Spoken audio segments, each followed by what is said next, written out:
name is Lisa. I'm 21 years old. I live in Brooklyn, New York, but I'm originally from Georgetown, Guyana.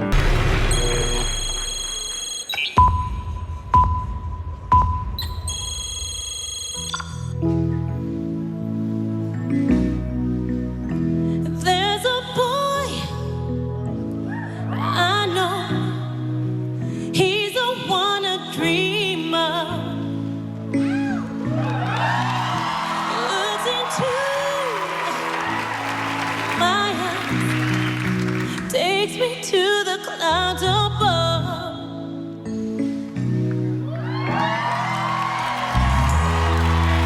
How will I know? How will I know? How will I know?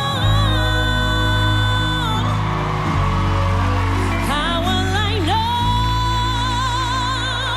Will I know if he really loves me? I say a prayer with every heartbeat.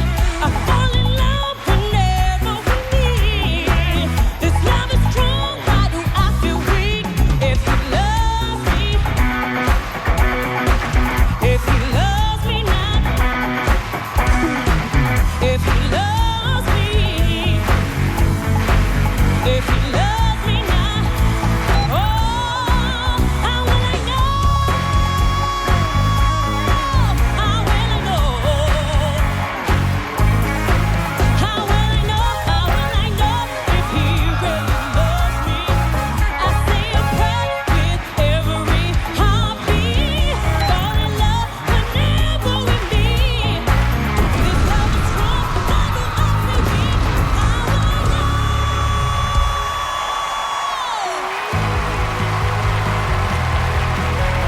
We're here with the one and only Lisa Punch. We're here chilling at the gazebos at Princess, and I got the lovely Lisa here with me. Lisa, welcome back to Ghana, first of all. Thank you. Thank you very much for sitting down with us this afternoon. Thank you for having me. Great. Now, just let's go right in. And the first thing I wanted to ask you is Rising Star. Now, everybody has seen Rising Star, and everybody's seen Lisa on Rising Star, but we want to know, what did it take to actually get into the show, to actually be a part of the competition?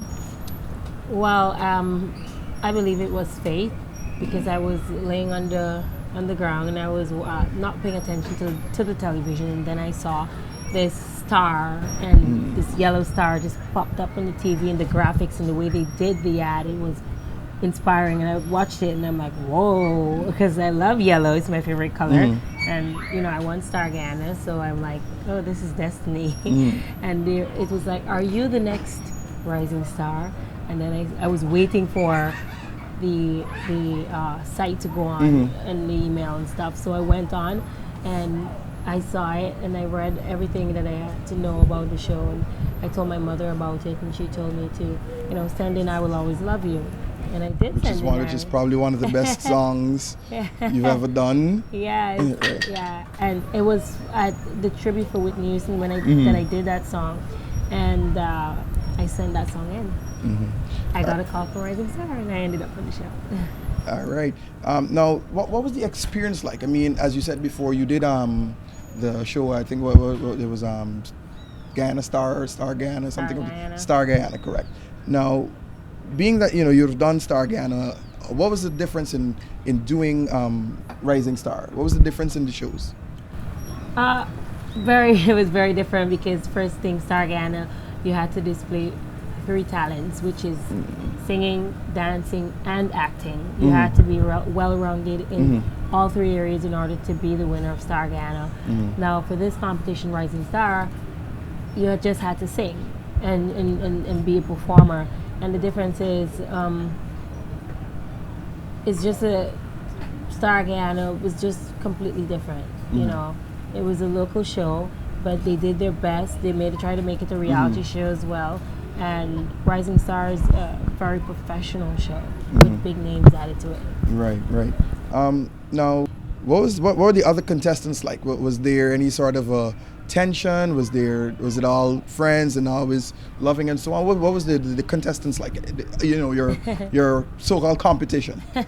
Well, they were amazing to start with. Very amazing group of people, young people. They're all very passionate, and I think Rising Star did that intentionally because we had to see a psychologist before we go on the show, and I guess the psychologist probably, was looking at everyone and decided who's gonna be a nice person who wouldn't. But everyone was so nice. Even the production team, they were super nice. They were really professional, and I learned a lot from them. Okay, right now, in addition to that, how is it? What was it like having three superstars? I mean, you had Ludacris for one, you had Kesha, and then you had the other guy, Paisley. Brad Paisley.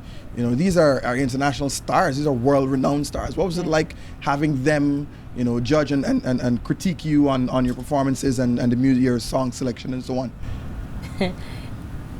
I don't think it didn't hit me at that time as yet that it was big deal when I was singing there and when I was receiving the comments from them. I was just waiting to hear their professional input as to what I need to work on, how I can develop myself as an artist, because they won awards, they're known worldwide. So I just wanted to know what they thought of me, and they gave me really great feedback. You made everybody in Guyana proud, and I love the energy, I love the performance, everything that you did. It was definitely the total package, so I'm proud of you. So Thank you. Definitely voted Thank you. And after, when I went back to my hotel room and I sat down, I'm like, oh my gosh, Ludacris knows who I am. The reality stepped in. It stepped in. I'm like, oh my god. He said I'm the total package, and I'm like, oh shoot. And I started getting excited. Then, it then stepped in, but it was awesome. Well, keeping on point with Ludacris, I mean, the name Guyana rolled off of his tongue pretty well. So, Yeah. does he know anything about Guyana as opposed